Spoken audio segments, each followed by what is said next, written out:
Bismillahirrahmanirrahim. Assalamualaikum warahmatullahi wabarakatuh. Baik teman-teman mahasiswa, sesuai dengan RPS mata kuliah penelitian kualitatif kesehatan, untuk pertemuan kali ini kita akan mempelajari tentang proposal penelitian kualitatif. Artinya kita merujuk kepada bagaimana sih sebenarnya teman-teman harus menyusun sebuah proposal penelitian kualitatif tersebut. Nah, pertama-tama mungkin kita akan lihat dulu untuk outline dari suatu proposal ya.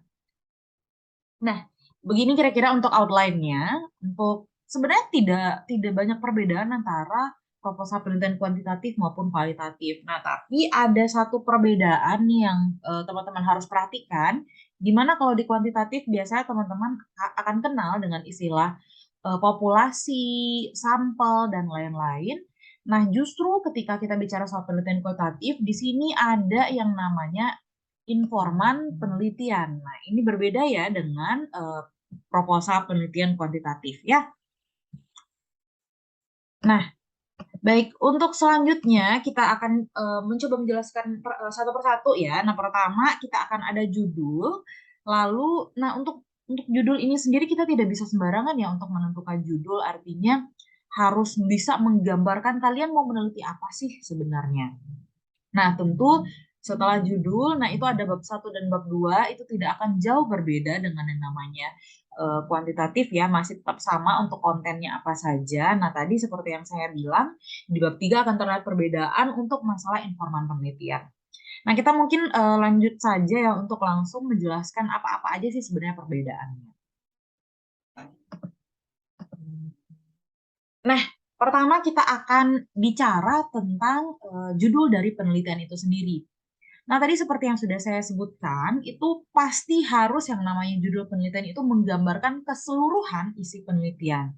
Nah, jadi semisalnya kalian harus bisa dalam judul itu menjelaskan kalian anggaplah kalian menggunakan media atau anggaplah kalian melakukan pemberdayaan. Kalian membuat media apa sih? Melakukan pemberdayaan kepada siapa sih? Nah, itu harus jelas.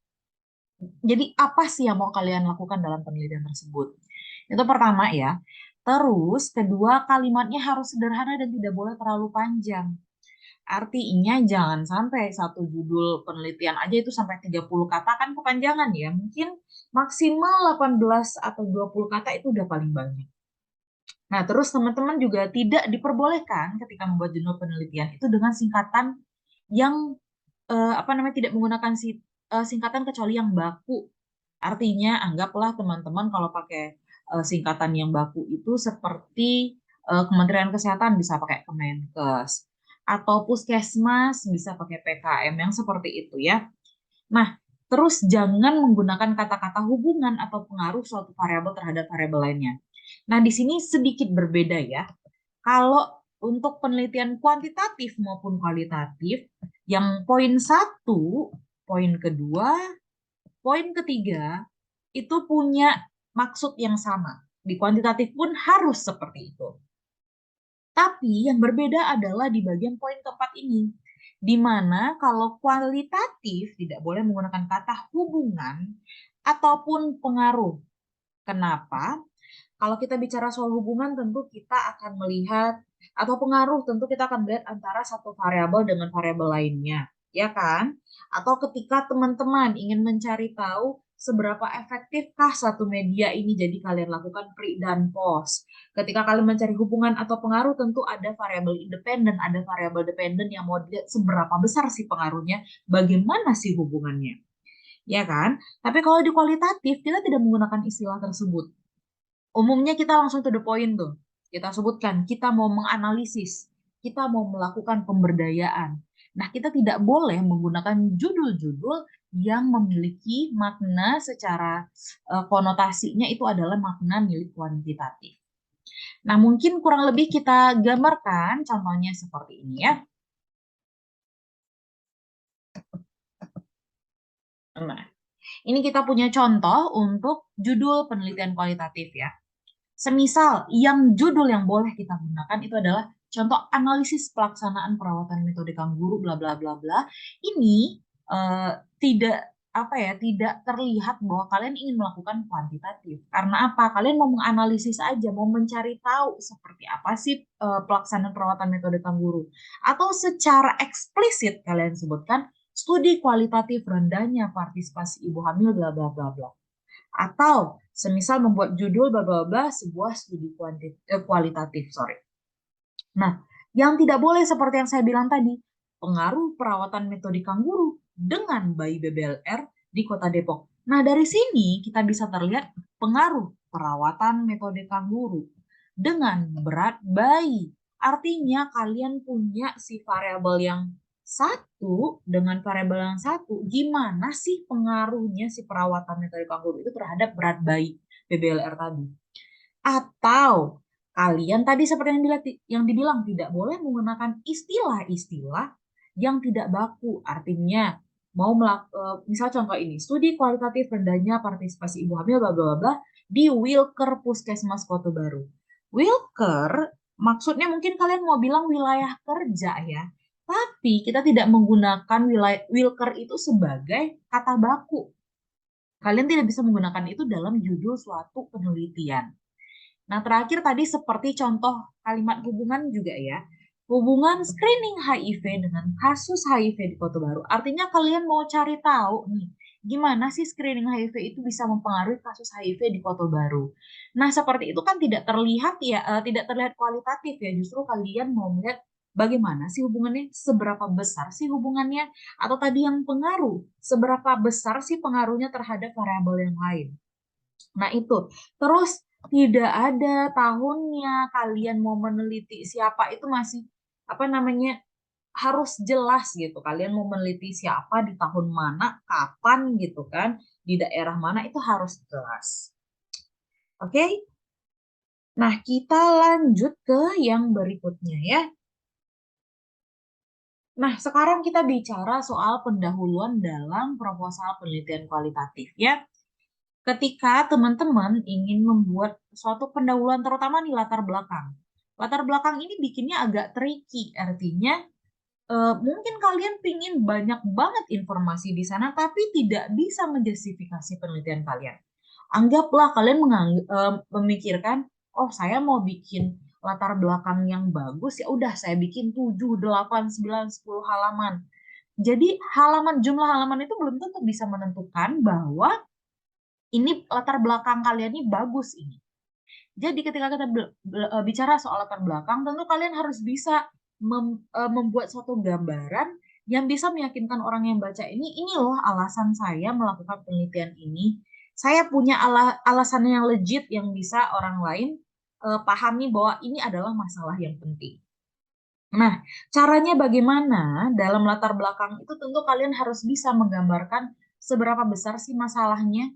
Anggap kalian memasukkan prevalensi, proporsi, atau mungkin data-data dari tahun ke tahun, dari perbandingan dari satu daerah dengan daerah lainnya.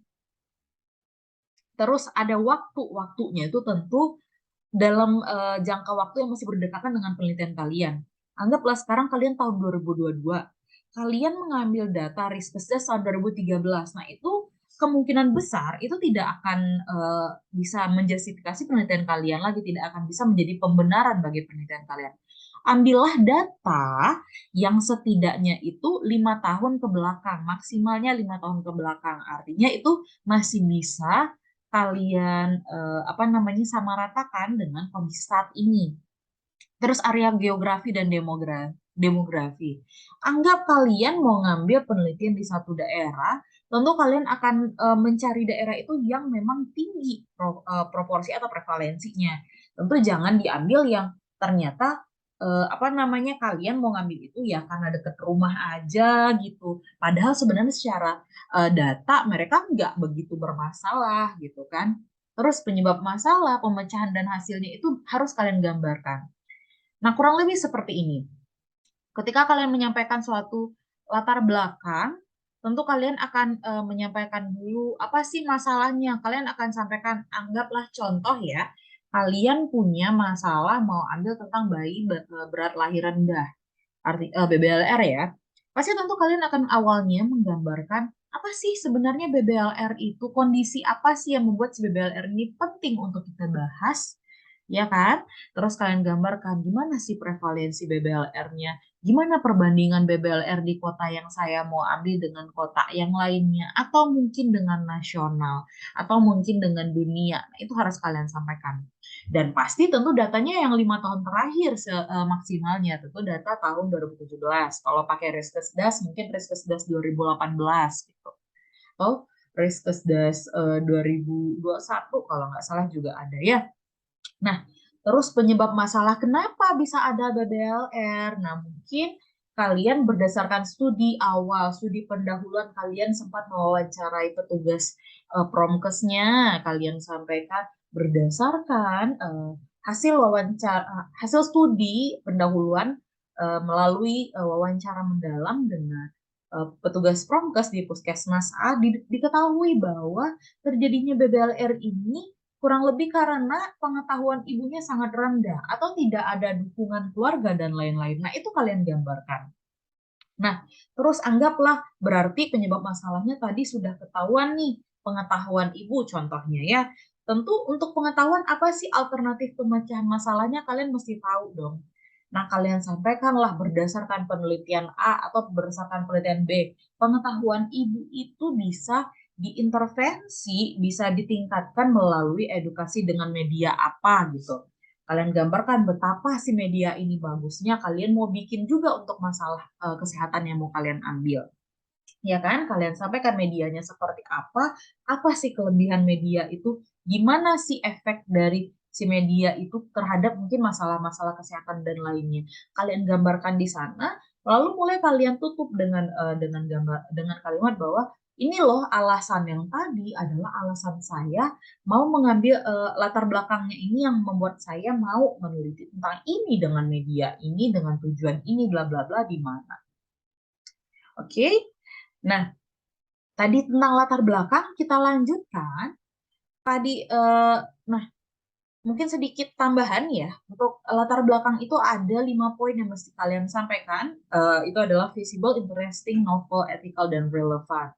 Nah, visible artinya kalian tentu harus menyampaikan tadi seperti yang saya bilang, menggunakan media atau menggunakan instrumen-instrumen yang lainnya, tentu dipakai media yang memang berguna bagi si masalah kesehatan tadi, atau subjek penelitiannya jelas kalian mau mencari subjek penelitian siapa dengan masalah apa tadi, siapa sih subjek penelitian yang seharusnya itu harus tergambar.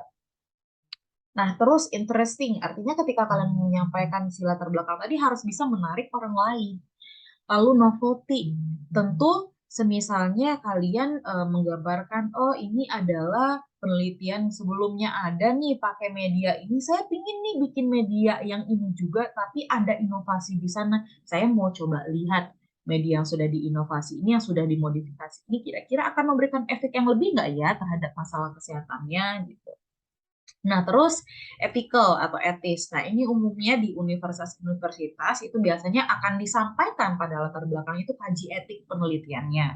Nah, tapi kalau kita bicara soal kaji etik penelitian, tentu kita melakukan penelitian yang mungkin bisa menyebabkan suatu dampak negatif terhadap subjek penelitian atau mungkin dampak negatif terhadap lingkungan dan lain-lain. Nah, biasanya kalau di Promkes sendiri itu cukup jarang ya dibutuhkan, apalagi di sarjana terapannya.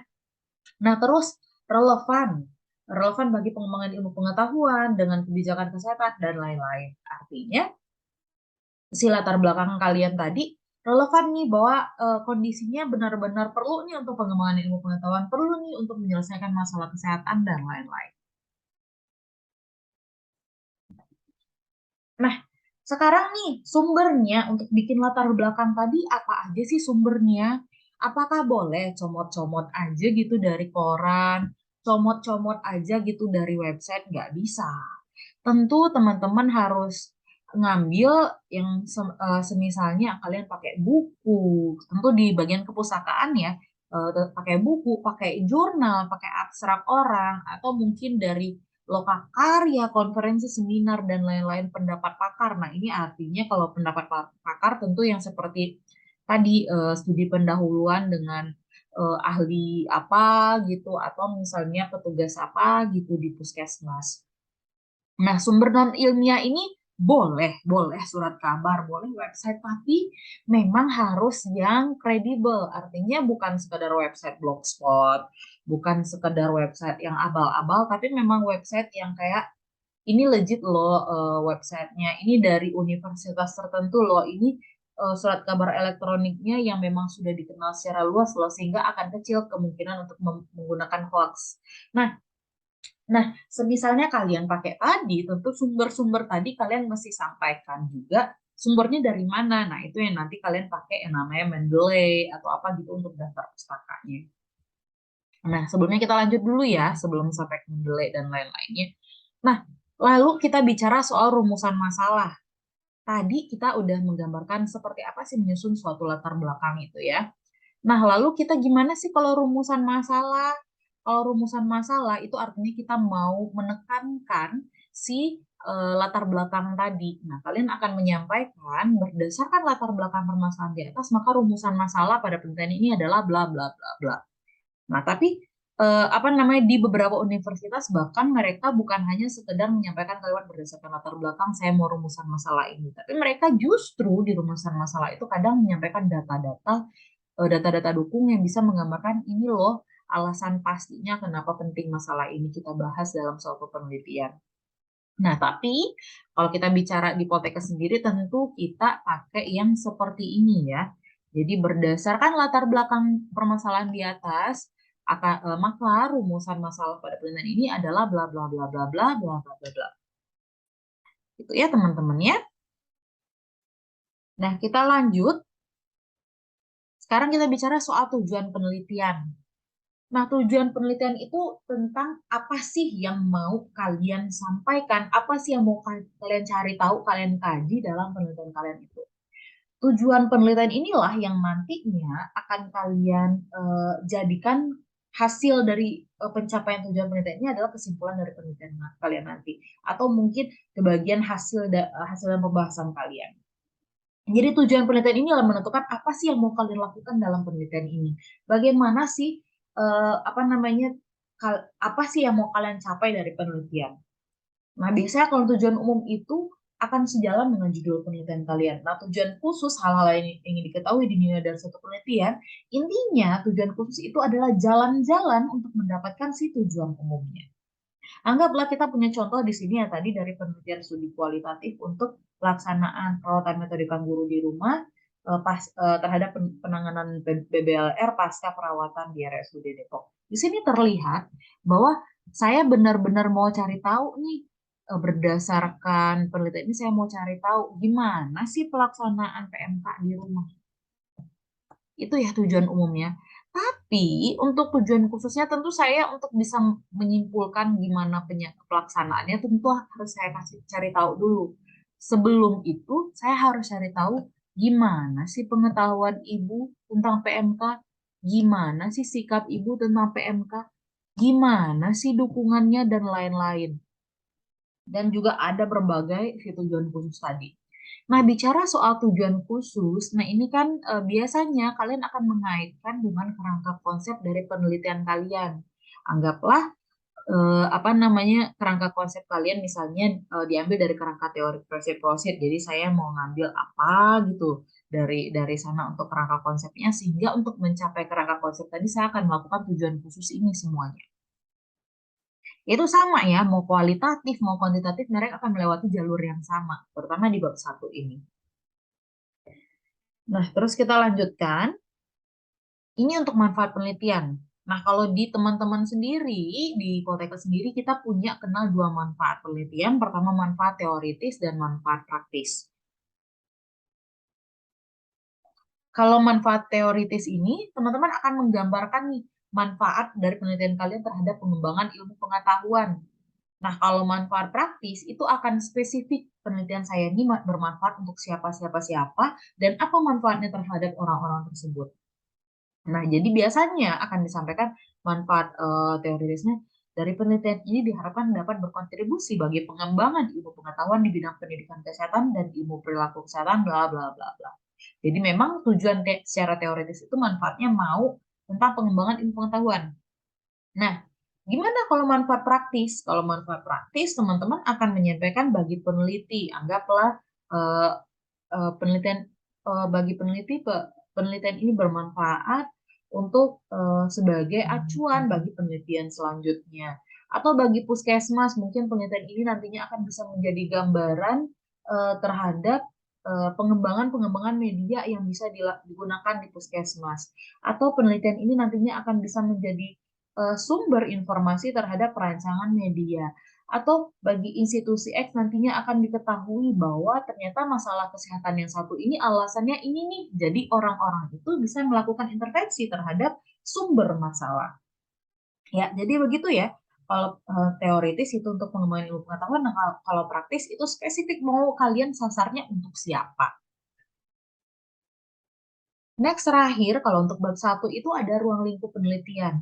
Nah, di ruang lingkup penelitian ini harus bisa menggambarkan 5 aspek ini nih. Who, what, where, when, how. Jadi kalian harus bisa menggambarkan kalian mau meneliti siapa sih, kalian mau meneliti apa sih, di mana, kapan, dan dengan cara apa. Nah, ini contohnya kalau di ruang lingkup penelitian ini, terlihat ya di sini saya mau menggambarkan pelaksanaan PMK oleh ibu. Berarti saya mau meneliti ibunya pasca perawatan di mana di RSUD Kota Depok dan pasca perawatannya selama di rumah. Artinya saya mau melihat nih penelitiannya di rumah seperti apa pasca dia dirawat di rumah sakit. Ya kan? Terus kapan saya mau menelitinya? Mei sampai Juni 2019. Yang mau saya teliti apa? Di sini kelihatan menggambarkan pelaksanaan PMK. Dengan cara apa? Saya mau melalui wawancara mendalam dan observasi pada ibu. Gitu ya. Terus informannya di sini kelihatan nih. Ini siapa juga informannya. Terlihat dari sini. Jadi begitu ya kurang lebih ya kalau untuk bab 1 ini sudah sangat clear dijelaskan. Nanti teman-teman bisa mencoba merancang suatu bab 1 dari proposal penelitian kualitatif. Next kita lanjutkan, kita sudah akan masuk ke bab 2 nih. Kalau bab 2 yang paling penting kalian mesti perhatikan adalah relevan dengan penelitian isi tinjauan pustaka kalian. Jangan sampai nih kalian saking pengennya biar biar proposal saya tebel, biar kelihatan mantep nih proposalnya harus tebel, harus 100 halaman nih proposal saya. Jadi saya masukin aja semua tinjauan pustaka yang kira-kira bisa cocok. Anggaplah saya cuma mau meneliti tentang media leaflet, tapi leaflet itu masuk dalam media-media visual. Ya udah saya masukin media booklet, media buku saku, media pamflet, media flip chart, semua saya jelasin di sana. Kan nggak ada hubungannya ya. Jadi kalian cukup menyampaikan yang mau kalian ambil aja. Anggaplah tadi mau meneliti dengan leaflet, ya udah saya menjelaskan tentang leaflet aja. Media apa, media visual itu apa, leaflet itu apa. Nah, terus anggap saya tadi mau meneliti tentang BBLR. Ya, saya nggak perlu menjelaskan tentang stunting dong di tinjauan pustaka saya. Atau misalnya teman-teman mau yang buat yang mixed method ini ya, biasanya suka eh, merancang terlebih dahulu medianya. Tentu kalian harus menyampaikan di tinjauan pustaka itu tentang proses. Artinya itu kalau dalam kualitatif, tentu prosesnya kalian melakukan perancangan media itu melalui beberapa syarat-syarat nih, langkah-langkah untuk merancang media. Artinya pertama identifikasi masalah, terus apa namanya setelah mengetahui masalah mulai merancang dan lain-lain. Gitu ya. Jadi kalau tinjauan pustaka cukup sampaikan yang penting, yang relevan dengan penelitian kalian. Nggak perlu panjang-panjang, nggak perlu terlalu banyak konten. Yang penting intinya tinjauan pustaka itu adalah adalah gambaran yang kalian bisa pakai untuk pembahasan kalian nanti. Gitu ya. Jadi ini adalah benar-benar konten yang kalian butuh saja. Oke? Nah, kita lanjut. Ini contoh kerangka teori. Nah, yang pasti paling penting dan sering terjadi sama mahasiswa, mereka pakai kerangka teori, tapi bukan kerangka teori asli. Nah, ini contoh yang benar ya. Kalian kalau pakai kerangka teori, ya udah pakai kerangka teori aslinya aja, yang belum diubah-ubah. Contoh semisalnya, suka bikin kerangka teori, anggaplah kalian mau meneliti tentang hipertensi. Ya udah, kalian sampaikan aja latar belakang individu dengan hipertensi, keluarga hipertensi, umur pasien hipertensi, jenis kelamin, bla bla bla bla, sikap hipertensi, pengetahuan tentang hipertensi, itu nggak perlu kalian buat di kerangka teori, justru itu dipakai di kerangka konsep. Kalau kerangka teori itu adalah kerangka asli dari suatu penelitian. Beda kalau kerangka konsep itu artinya adalah apa sih yang kamu pakai untuk diteliti. Nah, contohnya seperti ini ya. Tadi dari kerangka teori tadi kalian mau meneliti, udah dikembangkan seperti ini nih contohnya. Jadi saya benar-benar menggambarkan poin-poin variabel saya di kerangka konsep tadi. Ya, oke, kita lanjut ya. Nah, definisi operasional. Nah, kadang-kadang nih berbeda universitas atau berbeda poltekkesnya akan berbeda nih konsepnya. Kadang ada yang pakai definisi operasional, ada yang pakai definisi istilah. Tapi intinya ketika kalian penelitian kualitatif, ketika kalian bikin definisi istilah, ada 2 poin yang mesti kalian sampaikan. Satu, kalian harus menyampaikan definisi asli dari si variabel kalian dan apa definisi variabel tersebut dalam penelitian kalian. Contoh kita punya variabel pengawasan. Nah, kalian sampaikan tuh menurut Harrod Notes, pengawasan adalah pengukuran dan pembetulan terhadap kegiatan bawahan untuk menjamin bla bla bla bla. Dalam penelitian ini pengawasan adalah bla bla bla bla bla. Jadi, definisi istilah itu menggambarkan definisi asli dan definisi penelitian kalian. Berbeda dengan kuantitatif di sini adalah kalau kuantitatif biasanya kalian anggaplah kalau pengetahuan ada min-nya, ada skalanya apa, ada metodenya apa, seperti itu. Nah, justru kalau di kualitatif cukup seperti ini aja. Gitu ya. Nah, ini sama lanjutannya juga. Nah, sekarang kita mulai masuk ke bab 3 ya. Untuk bab 3 itu sendiri ada 7 konten nih yang masih ada dalam proposal. Lebih kurang sama kuantitatif, cuma akan ada terlihat sedikit perbedaannya. Pertama ada desain penelitian, kalian mau pakai desain penelitian apa? Etnografi kah? RAP, karena RAP ini biasanya Rapid Assessment Procedure ini biasanya digunakan untuk penelitian dalam jangka waktu cepat. Atau studi kasus ini biasanya informannya sedikit ya. Terus ada waktu dan tempat penelitian, informan penelitian, jenis dan teknik pengumpulan data, instrumennya apa, prosedurnya apa, analisis datanya apa, keabsahan datanya apa.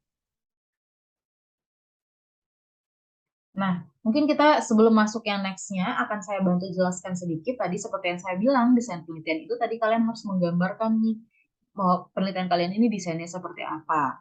Nah, waktu dan tempat dalam penelitian, karena biasanya dalam proposal kalian belum bisa menentukan nih kalian melakukan penelitiannya kapan, biasanya kalian akan menyampaikan penelitian ini diperkirakan akan dilaksanakan selama bulan apa sampai bulan apa, tahun berapa. Tempat penelitian tentu kan sudah pasti ya dari latar belakang kalian saja kalian sudah menentukan tempat kalian di mana. Nah, informan penelitian seperti yang sudah pernah disebutkan sebelumnya ya, bahkan ketika kalian kuliah pakar kemarin sudah disebutkan, informan penelitian ketika proposal penelitian kualitatif itu tidak bisa disebutkan berapa orang. Artinya kalian belum bisa nih menentukan dalam proposal kualitatif itu informan penelitian ini adalah 10 orang ibu. Nggak bisa seperti itu. Beda dengan kuantitatif yang kalian akan punya satu populasi, kalian hitunglah dengan rumusnya, nanti didapatkan sampelnya sekian. Nah, itu kalau di kuantitatif ya. Jadi jumlah responden kalian sudah pasti. Tapi kalau dalam kualitatif, informan penelitian kalian belum pasti berapa orang. Karena apa? Kalian punya istilah yang namanya sampai titik jenuh. Sampai kalian tidak mendapatkan informasi baru, barulah kalian bisa berhenti. Gitu ya, makanya informan penelitian dalam kualitatif itu biasanya kalau proposal belum disebutkan.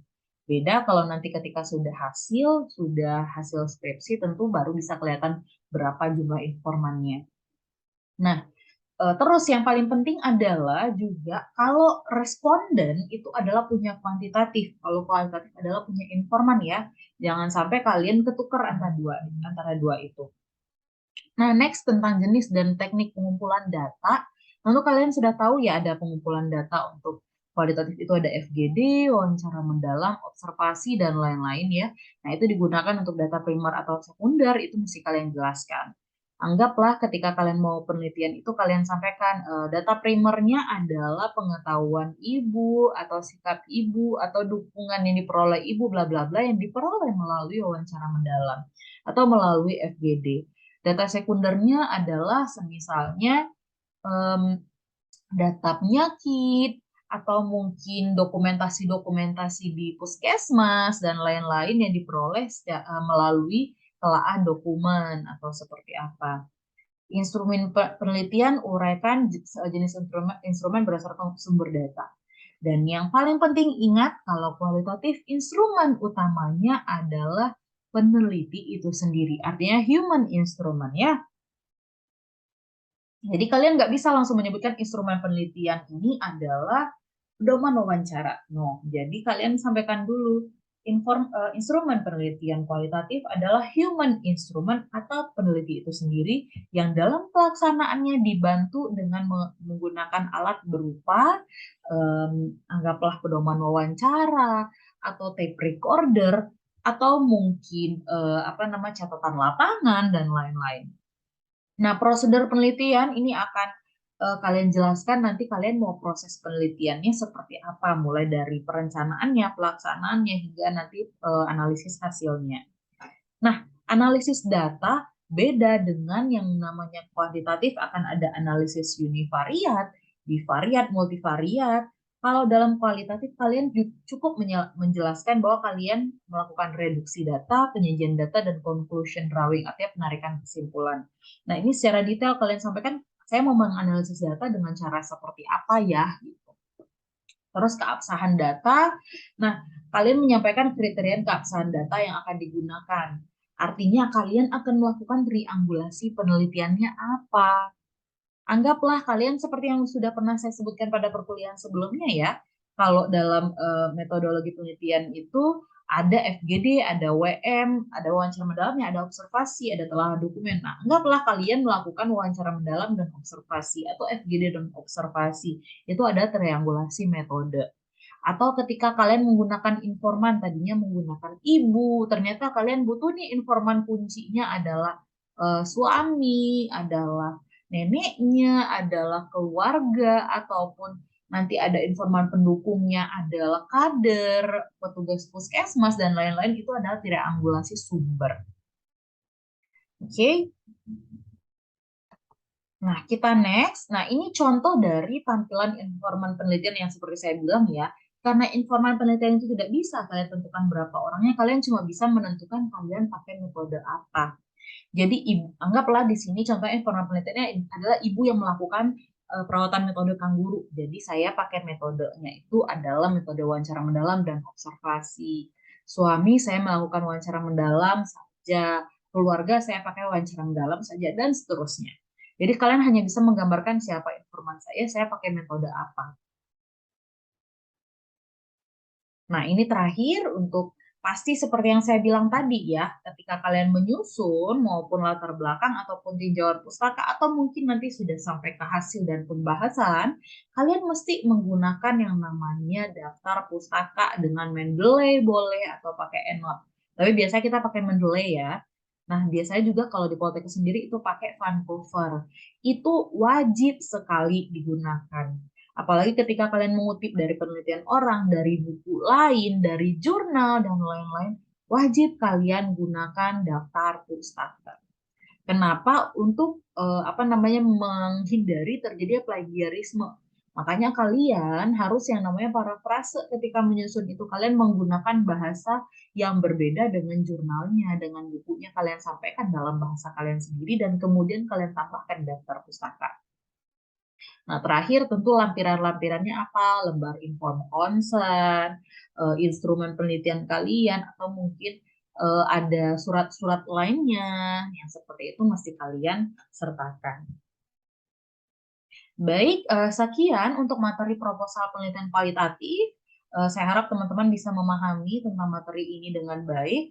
Untuk kemudian teman-teman bisa menyusun proposal penelitian kualitatif dan dikumpulkan pada jadwal yang sudah ditentukan melalui film ya. Dipersilakan kepada teman-teman untuk ngecek secara terus-menerus, dan apabila masih ada yang kurang paham silakan menanyakan saya via WA atau mungkin secara langsung jika waktunya memungkinkan.